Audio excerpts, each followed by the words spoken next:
The crisp morning air of June 15, 2025, carried the scent of pine as I stood at the edge of my family's sprawling estate in the Colorado Rockies, the jagged peaks a silent witness to my turmoil. I'm Nora Ellis, 33, and today, a Sunday, marked the day my brother, Ethan, had called a family meeting to discuss our late father's estate, a meeting I dreaded after years of his manipulation. The invitation, received via email last Wednesday, June 11, hinted at a final division of assets, and I suspected Ethan, the golden child, had orchestrated my exclusion.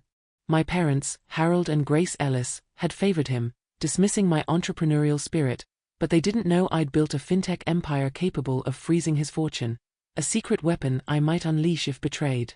Before I dive into this story, let me ask, have you ever been undermined by someone you trusted, only to find your own strength? Share your thoughts in the comments below, and if you've overcome a family rift, hit that like button and subscribe for more tales of resilience. Let's begin. Growing up in the shadow of the Ellis estate, a 15-bedroom chalet nestled among Colorado's highest peaks, meant living under a microscope of expectation.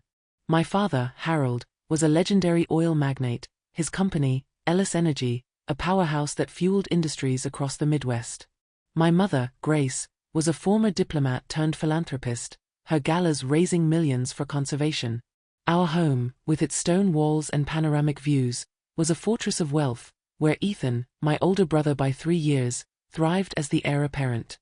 At 36, he'd taken the CEO role at Ellis Energy after Dad's passing in January 2024, his MBA from Stanford a badge of honor. Then there was me, the quiet rebel, the one who didn't fit. While Ethan mastered boardroom tactics, I was drawn to the rhythm of numbers, the potential of digital currencies, the challenge of reshaping finance. At 15, I taught myself Python on a clunky desktop in the basement, creating a basic trading algorithm. By 18, I was designing crypto wallets for local startups, earning pocket money my parents ignored. "Nora's playing with computers again," Mom would say, her smile tight, as if my interest was a passing fad. Dad was blunter. "Finance is for suits, not dreamers," he'd declare. Ellis built Angpiers, not apps. The library became my refuge, not for books but for late-night coding sessions with my high school friend Maya, who'd bring me herbal tea and spark ideas. "You've got a genius for this," she'd say, her optimism a lifeline. Don't let them dim it. Her encouragement kept me going, but it couldn't shield me from family gatherings where Ethan's promotions, vice president at 28, CEO at 35, were toasted, and my pursuits were sidelined. "Nora will settle down," Dad would tell guests, his tone implying I was lost. By my college years, I was the family's overlooked daughter, my tech passion a whisper against their legacy. To appease them, I enrolled at the University of Colorado, studying economics, a compromise they tolerated but never championed. Secretly, I dove into blockchain technology, spending nights in labs developing a decentralized payment platform, inspired by a friend's struggle with bank fees. I named it CoinVault, launching a prototype in my sophomore year, 2012, with Maya's help. It gained traction, earning me $15,000 in early contracts, enough to fund my studies. My double life continued until senior year, when a Denver-based venture capital firm noticed CoinVault in 2014. They offered mentorship and $750,000 in seed funding, but it meant relocating to Boulder and committing full-time. In May 2015, I stood in the estate's great room, heart racing, and pitched my plan. The silence was deafening. "This is folly," Dad said, his voice icy. "You're abandoning a solid career." Mom's eyes hardened. "If you pursue this, you're on your own, Nora. No support." Ethan, home from a business trip, sneered. Crypto? "That's a bubble waiting to burst. Good luck surviving the crash." I left that night with a duffel bag, my savings, and a dream, my family's rejection a fire in my chest. They cut me off, no inheritance, no contact, no holidays. The Rockies faded, replaced by a modest Boulder apartment where I poured myself into CoinVault. The next 5 years were a crucible, coding marathons, investor pitches, regulatory battles. Skeptics called crypto a scam, one bank refused to partner with me. But I persisted, hiring Maya as my CFO, and by 2019, CoinVault processed $1 million in transactions monthly. In 2021, we secured a $20 million Series B round, and by mid-2023, we launched a global payment network, valuing CoinVault at $800 million. At 32, I was CEO, my face on Bloomberg's Next Big Things list, but I kept my success from my family. They thought I was floundering, maybe bartending or freelancing. I wanted it that way. Their validation had once defined me, but now I sought justice on my terms. In early 2024, after Dad's death, Ethan took control of Ellis Energy, valued at $1.2 billion. He promised to honor Dad's legacy, but rumors swirled of him sidelining Mom's conservation funds for personal gain. On March 10, 2024, he called a family meeting, excluding me from key decisions, claiming I'd opted out by leaving. I challenged him via email, demanding transparency, but he ignored me, citing my unproven ventures. The rift deepened, and I focused on CoinVault, which hit $1.5 billion by December 2024, adding a feature to freeze accounts in fraud cases, a tool I'd soon consider using. The meeting invitation arrived on June 11, 2025, a curt email from Ethan, family gathering, Sunday, June 15, 10 a.m., to finalize Dad's estate. Your presence requested. I hesitated, the wound of his betrayal raw. But CoinVault's success, now nearing $2 billion with a new security protocol, gave me leverage. On June 13, I confirmed, booking a flight from Boulder to Denver, determined to confront him.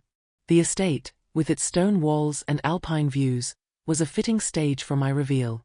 Now, at 10:57 a.m. on June 15, 2025, I stood at the estate's edge, the invitation crumpled in my pocket. My outfit was deliberate: charcoal blazer, white shirt, tailored trousers, elegant yet understated, a nod to my roots without flaunting wealth.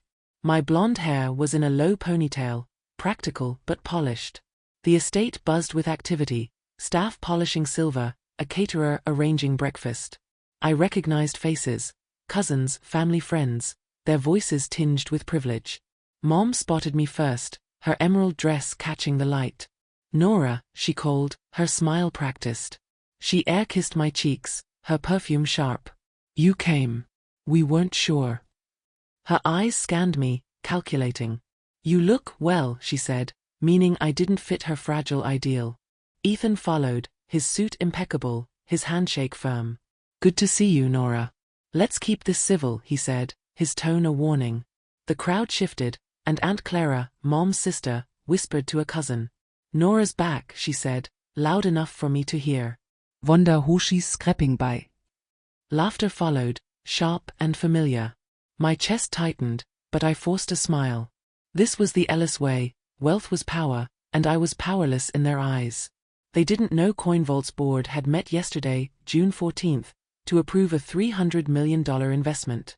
Breakfast was announced, and we moved to the dining hall, a cavernous space with a table set for 20. I took a seat near the end, beside Maya, who joined as my support. The first course arrived, smoked salmon with dill cream, its aroma rich. Mom raised her glass. To family, she said, and to Dad's legacy. Glasses clinked, but their eyes skipped me. The salmon was perfect, but it tasted like the betrayal to come. The meeting loomed, and I knew it would test my resolve. With CoinVault's power, I was ready to strike if Ethan crossed the line. The dining hall of the Ellis estate in the Colorado Rockies buzzed with quiet tension at 11:15 a.m. on Sunday, June 15, 2025, as the family meeting commenced following breakfast. I, Nora Ellis, 33, sat near the end of the long oak table, my charcoal blazer a shield against the unease settling over me. The morning sun streamed through the stone-framed windows, illuminating the silver service and the stern faces of my family. My mother, Grace, my brother, Ethan, and the extended Ellis clan. Ethan had called this meeting to finalize our late father Harold's estate, and I suspected his intent was to cement his control, a betrayal brewing beneath his polished exterior. They didn't know I'd built CoinVault, a $2 billion fintech empire, and I was letting their assumptions build, poised to act if he overstepped. The breakfast remnants, crumbs of scones, half-empty coffee cups, were cleared as Ethan stood at the head of the table, his Stanford tie not impeccable, a projector screen humming behind him. Thanks for coming, he said, his voice smooth but edged. Dad's estate is valued at $1.2 billion, and we need to settle its distribution today. Mom nodded, Her emerald dress a quiet elegance, her eyes avoiding mine. The room leaned in, anticipation thick, but I remained still, my mind on the power I held. Ethan clicked through slides, charts of Ellis Energy's assets, oil fields, and investments. The bulk goes to me, he announced, as CEO, $800 million, including the Denver headquarters and Dad's yacht. Mom gets the chalet and $200 million for her charities. The room murmured approval, but my heart sank. To Nora, he continued, his tone casual, a cash sum of $100,000 to reflect her independent path. Laughter rippled, sharp and cutting, from Cousin Mark, a lawyer, who quipped, "A nice severance, Nora." Mom's voice was soft, a diplomatic shield. "Nora, we thought this fair, given your choices." Her words were a velvet jab, implying I'd opted out by leaving. Dad's death had shifted their narrative, and Ethan's dominance had solidified it. I gripped the table's edge, my calmer facade, the memory of his March 2024 exclusion still raw. "Fair," I said, my tone measured. "I call it convenient." Ethan smirked, unfazit. "You valket ave, Nora." "This reflects that." His confidence was a taunt, assuming I'd accept scraps. Aunt Clara, Mom's sister, leaned in, her voice syrupy. "What do you do now, dear? Still playing with those crypto games?" Her pity was a familiar sting, the room's eyes a mix of amusement and disdain. "I've built something," I said, keeping it vague.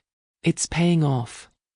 The truth, CoinVault's new security protocol, launched last week, had frozen $50 million in fraudulent accounts, boosting our valuation to $2.1 billion, was a secret I guarded. Maya, my CFO and ally, seated beside me, gave a subtle nod, her presence a quiet strength. I'd brought her to document the meeting, unaware she'd become a witness to this tension. Dad's voice cut through, firm as ever in memory. "Built what? A startup that'll crash." His absence made the words echo from Ethan, who echoed exactly. "Crypto's a gamble. You're 33, time for stability." The table nodded, their consensus a wall closing in. Uncle Paul, Dad's brother, added, "Maybe a role at Ellis Energy? We need accountants." Laughter followed, each chuckle a weight on my resolve. I took a sip of water, its coolness grounding me. "I'm where I need to be," I said, my voice cool. My phone buzzed, a message from Priya, my CTO, security protocol test successful. Ready to scale. I silenced it, the reminder of my reality sharpening my focus. The estate staff moved with quiet efficiency, one waiter, Carlos, who'd used CoinVault for a personal investment, giving me a discreet nod. His recognition steadied me. The meeting progressed, Ethan detailing his plans, expanding oil rigs, selling Mom's conservation lands. "It's progress," he said, ignoring her frown. I watched, my mind racing. The $100,000 bequest was a slap, a signal he'd rewritten Dad's will to favor himself. On March 15, 2024, he'd blocked my access to estate records, claiming I'd forfeited rights by leaving. Now, he was solidifying that narrative. Mom tried to soften the blow, her voice strained. "Nora, vi reprut jure independent. Perhaps after this, you can join us for a project." Her offer was a token, assuming I'd reintegrate on their terms. "I'll consider it," I said, my smile guarded. Ethan's smirk widened. "Consider all you want, but this is settled." The discussion turned to estate logistics, tax filings, property transfers, Ethan dominating with legal jargon. Cousin Mark nodded along, his legal expertise bolstering Ethan's case. I sat silently, my strategy forming. The meeting was a power play, and I was the pawn, until I chose otherwise. Maya whispered, "He's overreaching." Ready to counter. I shook my head subtly. "Not yet. Let him dig deeper." As the meeting paused for a break at 12:30 p.m., guests moved to the great room, its stone fireplace crackling. I stepped onto the terrace, needing air. The Rockies stretched before me, a vastness that mirrored my journey. Memories flickered, coding with Maya in 2015, launching CoinVault in 2016, Ethan's March 2024 snub. I'd channeled the betrayal into work, but this meeting forced a confrontation. Ethan approached, coffee in hand, his tie loosened. "Nora, don't take it personally," he said, his tone almost kind. You cause your pass. This is business. His condescension was a mask, his smirk betraying him. Business, who? I said. "We'll see." He chuckled, assuming victory, and rejoined the crowd. I watched, my resolve hardening. They thought they knew me, but they were about to learn how wrong they were. Back inside, the meeting resumed at 1 p.m., focusing on asset liquidation. Ethan proposed selling Mom's conservation lands, valuing them at $50 million. "It's a smart move," he said, ignoring her protest. I reiset hand, my voice calm. "Those lands have ecological value. Selling them undermines Dad's vision." The room stilled, my challenge unexpected. Isen laukhet, a harsh sound. Ecological value? Nora, you're out of your depth. Mom's eyes met mine, a flicker of agreement, but she stayed silent. Uncle Paul nodded. Etans right. It's about profit. The table agreed, their dismissal a signal. I leaned back, my mind on CoinVault's capabilities, freezing accounts, tracing funds. If Ethan pushed, I had the tools to act. The meeting adjourned at 2:30 p.m., the estate buzzing with post-decision chatter. Ethan approached again, his voice low. "Sign the agreement, Nora. It's done." His ultimatum was the spark, and I felt the moment nearing. Carlos passed with a tray, his nod a silent ally. The day was young, and the estate's stone walls held secrets I was ready to unleash. The Ellis estate's great room crackled with a subdued energy at 3 p.m. on Sunday, June 15, 2025, the stone fireplace casting a warm glow over the gathered family as a follow-up discussion to the morning's meeting began. I, Nora Ellis, 33, sat near the window, my charcoal blazer a quiet shield against the rising tension, my mind sharp with resolve. The morning's inheritance decision, Ethan securing $800 million of Dad's $1.2 billion estate while leaving me with $100,000, had set the stage, but this afternoon's session, called by Mom to address conservation concerns, offered a new opportunity. My brother's betrayal simmered beneath his polished facade, and my parents, Grace and Harold's widow, remained complicit, unaware I wielded CoinVault, a $2.1 billion fintech empire, ready to freeze his fortune if he pushed too far.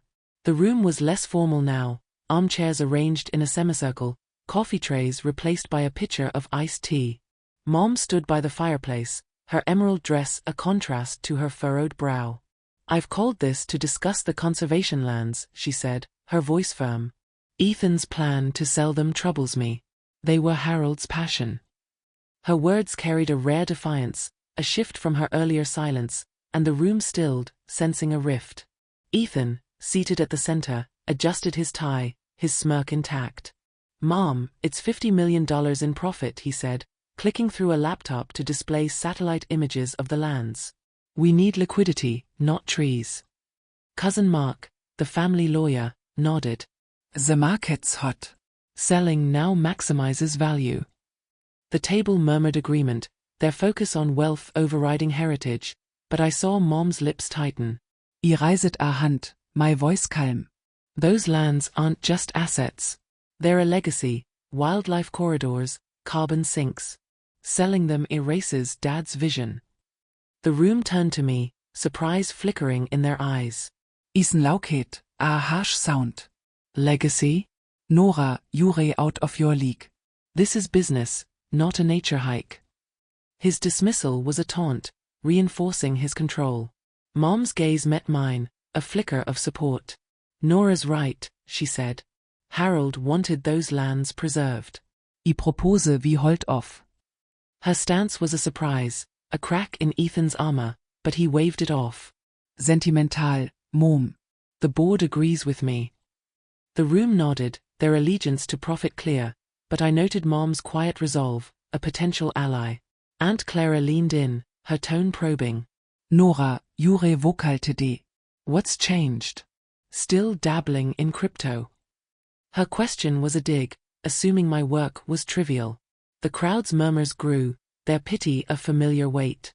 I adjusted my posture, meeting her gaze. "I've built something substantial," I said, keeping it cryptic. "It's about more than money." Substantial. Ethan echoed, smirking. A crypto wallet? That's a side hustle, not a career. Jure 33, time to grow up. His arrogance was a spark, and I felt the moment nearing. Maya, my CFO, whispered, he's overplaying. Ridi tu strike. I shook my head subtly. Not yet. Let him commit. The discussion turned to logistics, real estate agents, tax implications, Ethan dominating with confident projections. We'll close the sale by July, he said, ignoring Mom's frown. I watched, my mind racing. CoinVault's security protocol, tested last week, could freeze accounts with a single command, a power I'd never used personally. If Ethan sold the lands, I had the means to retaliate, but I needed proof of his intent. Mom tried to interject, her voice strained. Ethan, reconsider. Those lands are part of us. Her plea was a lifeline, but Ethan cut her off. This is my decision, Mom. Nora's outvoted. The table agreed, their dismissal a signal. I leaned back, my strategy forming. The meeting was a power play, and I was the wild card, until I chose to act. As the session paused at 4:30 p.m., guests moved to the terrace, the Rockies Peaks a stark backdrop. I stepped outside, needing clarity. The estate's grandeur, stone walls, alpine views, was a reminder of my roots, but also my exile. Memories flickered, coding with Maya in 2015, launching CoinVault in 2016, Ethan's March 2024 power grab. I channeled the betrayal into work, but this meeting forced a reckoning. Ethan approached, iced tea in hand, his tie loosened. Nora, don't fight this, he said, his tone almost kind. You got your share. Move on. His condescension was a mask, his smirk betraying him. Move on. I said. We'll see who moves. He chuckled, assuming victory, and rejoined the crowd. I watched, my resolve hardening. They thought they knew me, but they were about to face a storm. Back inside, the discussion resumed at 5 p.m., focusing on finalizing the sale. Ethan presented a contract, urging signatures. Let's sign by tomorrow, he said, handing papers to Mark. Mom hesitated, her voice low. I need time to think. Her defiance grew, a shift I hadn't anticipated. I reiset a hand again. Those lands deserve a voice. I propose a conservation trust. Ethan's laugh was sharp. A trust? Nora, you're dreaming. This is done. The table nodded, their dismissal final. I leaned toward Maya, whispering, get Priya on standby. If he signs, we act. She nodded, typing a message to our CTO. The meeting adjourned at 6 p.m., the estate buzzing with post-decision tension. Ethan approached again, his voice firm. Sign the waiver, Nora. It's over. His ultimatum was the line, and I felt the power in my hands. Carlos, the waiter, passed with a tray, his nod a silent ally. The day was waning, and the estate's stone walls held the promise of a reckoning I was ready to deliver. The Ellis estate's great room was thick with tension at 6:30 p.m. on Sunday, June 15, 2025, the stone fireplace casting flickering shadows as the family reconvened after the afternoon's heated discussion. I, Nora Ellis, 33, stood near the window, my charcoal blazer a quiet armor, my heart racing with a mix of anticipation and resolve. The meeting to finalize the sale of Mom's conservation lands had reached a tipping point, with Ethan's insistence on signing the contract by tomorrow, June 16, pushing me to act. My brother's betrayal, securing $800 million of Dad's $1.2 billion estate while leaving me $100,000, had been a wound, but my secret weapon, CoinVault, a $2.1 billion fintech empire, was now in play. The moment to freeze his fortune had arrived, triggered by an unexpected ally, and I was ready to turn the tide. The room was charged, armchairs rearranged into a tighter circle, iced tea replaced by a tray of untouched brandy. Ethan stood at the projector, his tie loosened, the contract in hand. Let's wrap this, he said, his voice firm. I've got signatures from Mark and the board. Wie sein Tonicht, close tomorrow.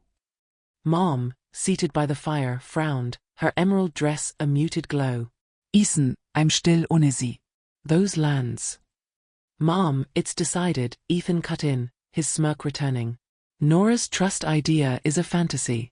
We need cash. The table nodded, cousin Mark sliding the contract toward Mom. Just your signature, Grace, he said. Her hand hesitated, her eyes meeting mine, a silent plea, but the room's pressure was palpable. I steppet forward, my voice steady. Hold off, Mom. This sale isn't just about money, it's about Dad's legacy. Etans pussing too far. The room stilled, all eyes on me. Isen laukhet, a harsh sound. Legacy? Nora, jure delusional. Sign it, Mom. His arrogance was the spark, and I felt the power in my pocket. My phone, linked to CoinVault's security system. Maya, my CFO, whispered, he's committed. Priya's on standby. I nodded subtly, texting Priya, my CTO, execute freeze on Ethan's accounts if he signs. The response came instantly, ready. Confirm when signed. The plan, honed over months, leveraged CoinVault's protocol to lock funds in cases of suspected fraud. A feature I'd never used personally, but Ethan's maneuvers fit the criteria. Mom's hand hovered over the pen, her voice low. Ethan, I need more time. He snatched the pen, thrusting it toward her. No more delays. Sign now. The room watched, tension coiling. I reiset a hand, my tone sharp. Ethan, if you force this, you'll regret it. His laugh was dismissive. Regret? From you? Sign, Mom. Mom's hand trembled, but she signed, the scratch of pen on paper a gunshot. The room exhalet, Etans triumph clear. Until my phone buzzed. Priya, freeze initiated. Ethan's accounts locked. I stepped to the projector, plugging in my laptop. Not so fast, I said, projecting CoinVault's interface. Ethan, your personal and business accounts, $850 million, are frozen. Gasps ripped through the room.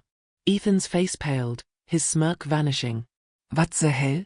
Nora, what did you do?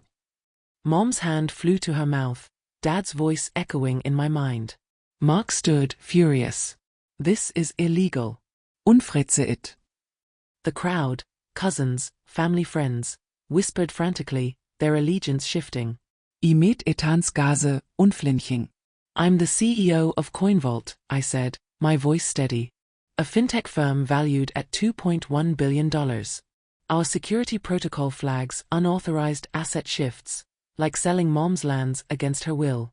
Your funds are locked until a court reviews this. The screen displayed his account details, balances at zero, a digital guillotine. Ethan lunged forward, his voice a shout. You can't do this. I'm the CEO of Ellis Energy. Amelia, his wife, gripped his arm. Nora, stop this madness. Their panic was a mirror to my years of exclusion. I turned to Mom, whose tears fell silently. I didn't want this, Mom. He forced it. The lands stay. Dad's voice cut through, firm as ever in memory. Build your own path, he'd said once. I'd done that, but Ethan had twisted it. How? Mom whispered. CoinVault tracks transactions globally, Isaid. I coded the freeze feature myself. It's legal, pending review. Ethan's actions triggered it. The room murmured, the truth sinking in. Uncle Paul stood, his tone incredulous. $2.1 billion? Nora, jure bluffing. Priya's voice crackled through a call, projected live. This is Priya Sharma, CTO of CoinVault. Our valuations verified by Deloitte. Nora's led us to this. The screen showed the audit, a Forbes mention from last month. The crowd gasped, respect replacing pity. Ethan's face was livid. You set me up. This is revenge. Revenge. I countered. You betrayed me, excluded me, sold Dad's legacy. I protected it, this is justice. My words landed hard, Schemme flickering in highest eyes. Maya whispered, perfect timing. Carlos, the waiter, gave a discreet nod, his support a boost. Dad's voice echoed again, strength is in action. I'd acted, but the cost was clear. Mom rose, her voice breaking. Nora, WHY now? We're family. Family doesn't silence, I said. You let him take everything. I had to act. The room wetched, the power dynamic shattered. Dad's lawyer, Mr. Hargrove, entered, summoned by Mark. This freeze is actionable, he said. But CoinVault's protocols hold weight. We'll need a hearing. Etans fury boilet. Il sue you into oblivion. I smiled, unshaken. Try it. My legal team's ready. The press, tipped off by Priya, arrived, cameras flashing. Mom touched my arm, her voice raw. Stop this, please. Let's talk. Her plea was genuine, but late. We'll talk, I said. After the court. I stepped back, Maya at my side. Jure a force, she whispered. Thanks, I said, the weight lifting. The press swarmed, but my focus was on my family, their shock a reflection of my rise. The room emptied, Ethan storming off, Mom and Amelia following. I watched, the estate's stone walls no longer a prison. I'd faced my brother, frozen his fortune, and claimed my strength. But the fight wasn't over. Legal battles loomed, and relationships hung in the balance. The Ellis estate's terrace was bathed in the soft twilight of Sunday, June 15, 2025, at 7:30 p.m., the Colorado Rockies peaks silhouetted against a deepening sky. Nora Ellis, 33, leaned against the stone balustrade, my charcoal blatzer unbetont. My breach didi after the seismic shift of freezing Etans $850 million fortune. The great room's chaos, Ethan's fury, Mom's tears, the press's flashbulbs, had spilled outside, leaving the air thick with the aftermath. My brother's betrayal over Dad's $1.2 billion estate had been a wound, but my revelation as CoinVault's $2.1 billion CEO, coupled with the account freeze, had turned the tables. The family, Grace, Ethan, and the extended Ellis clan, was unmoored, and I had to decide whether to mend or sever our ties, a choice that would shape my future. Carlos, the waiter who'd supported me, approached with a steaming mug of cocoa. Ms. Ellis, you flipped the script, he said, his voice low. The staff's in awe. I took the mug, smiling faintly. Thanks, Carlos. Your note kept Emil steady. He grinned, his eyes warm. Just glad to see justice. Niet a nutting Else. I shook my head. I'm set. Take care. He nodded and rejoined the crew, leaving me to face the fallout. Mom emerged first, her emerald dress disheveled, her face etched with regret. Nora, she said, her voice trembling, please, let's talk. This can't end like this. Behind her, Ethan, Amelia, and Dad's lawyer, Mr. Hargrove, lingered, their usual confidence replaced by uncertainty. Maya, my CFO, stood nearby, her tablet documenting the legal moves, her presence a quiet anchor. The terrace's alpine view, snow-capped peaks, pine forests, was a stark contrast to the tension below. I gestured to a wrought iron bench, my tone neutral. Let's sit. They followed, their steps hesitant, as if navigating a new hierarchy. We settled, the cocoa's warmth between us, and I waited. Mom spoke first, her eyes wet. Nora, I didn't know what you'd achieved. WHY hide it. Her question carried a raw vulnerability, a shift from her earlier complicity. Because you didn't see me, I said, my voice steady but not harsh. Wen I kose CoinVault over the firm, you ent isen kut me off. I built it to prove my worth, not to you but to myself. The secret was my armor. Mom flinched, her hand reaching for her necklace, a reflex of distress. Dad's face was lined, his voice gruff through Mr. Hargrove. We misjudged you, Nora. CoinVault. It's incredible. We're proud. His words, relayed by the lawyer, were an olive branch, but they hinged on my success. Proud now, I said, meeting his gaze via Hargrove. But you weren't when I left Boulder. You valued Ethan's empire, not my vision. Ethan shifted, his anger simmering. You froze my accounts over land? That's petty, Nora. Unfreeze it, and we'll talk. His demand was a last grasp at control, his pride bruised. Petty. I countered. You betrayed me, excluded me, sold Mom's lands against her will. I protected Dad's legacy. This is balance.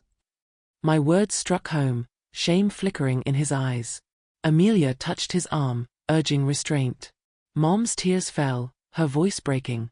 What do you want, Nora? We're here now. Let's fix this. Her desperation stirred mixed emotions. Anger at their betrayal, hope for reconciliation. I want respect, I said. Not for Coinvault, but for who I am, your daughter, who built something real. If you can't give that, we're done. Dad's voice, through Hargrove, softened. I failed you, Nora. I saw your path as a risk, not a strength. Your work honors Harold. Let USTRY again. His admission was a crack in his armor, surprising me.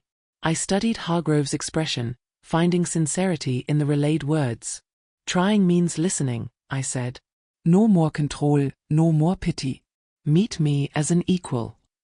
Ethan bristled, but Amelia whispered to him, calming him. We can try, she said, her voice small. I'd like to learn about Coinvault. Her offer was a bridge, fragile but genuine. Maybe, I said. We'll see. The moment was delicate, a foundation laid but not yet solid. I wasn't ready to forgive, but I was open to rebuilding. I'm free next Saturday, I said, standing. A brewery in Boulder, no estate talk. Just us. Mom's face brightened. VLL bitere, she promised. Ethan nodded, grudgingly, his ego raw. They returned inside, their silhouettes fading into the great room. I watched, the weight of their judgment lifting, replaced by a quiet power. 2 weeks later, on Saturday, June 28, 2025, I sat in my Boulder office, a sleek space with views of the Flatirons. My desk held a laptop, a Bloomberg cover with my face, and a sketch of Dad's conservation lands. Priya popped in. Freeze lifted partially, courts reviewing. $200 million unfrozen, she said, grinning. Drinks tonight. I laughed. Count me in. My phone buzzed, a text from Mom. Boulder Brewery tomorrow? Bringing Maya. I smiled, typing great. The brewery meetings had been awkward but honest. Dad asked about blockchain, stumbling over terms but curious. Ethan apologized, his sincerity growing. Maya, invited as a neutral voice, bridged our worlds. It wasn't a fairy tale reunion, but it was progress. The Freeze had changed me, not because of their reactions but because I'd claimed my strength. Coinvault wasn't just a company, it was my stand against betrayal. Their approval, once my anchor, was now secondary. I'd proven myself, not to them, but to the path I'd forged. Since the meeting, I'd launched a Coinvault scholarship for rural entrepreneurs. Every Thursday, I mentored 12 teens, their ambition echoing my own at 15. One, a 17-year-old named Luca, designed a crypto app for farmers, his code raw but promising. You're onto something, I told him, meaning it. His grin was worth more than any Ellis toast. My phone buzzed again. A message from Ethan. SAV your Bloomberg piece. Respect. The words were simple, a step toward respect. I replied, thanks. See you tomorrow. Healing was slow, built on gestures, not grand reconciliations. My family was evolving, not into my old dream, but into something real, flawed, and possible. I opened my laptop, a draft of a speech for a fintech conference on the screen. The title, Power in Resilience. I'd struggled to write it, the emotions too fresh. Now, the words flowed. 2 years ago, my brother took my inheritance, I typed. Today, I lead a firm that moves markets, not because I sought revenge, but because I trusted my fight. Strength is forged in struggle. I paused, gazing at the Flatirons, the city alive beyond the glass. The meeting had been a crucible, forcing me to face my past and seize my future. I wasn't the overlooked sister or the betrayed heir. I was Nora Ellis, CEO, innovator, guardian of my own legacy. And that was enough. Have you ever turned a family betrayal into your power? Share your stories in the comments below. If this journey resonated, hit that like button and subscribe for more tales of resilience. Thank you for joining me, and remember, the greatest victory is the one you build for yourself.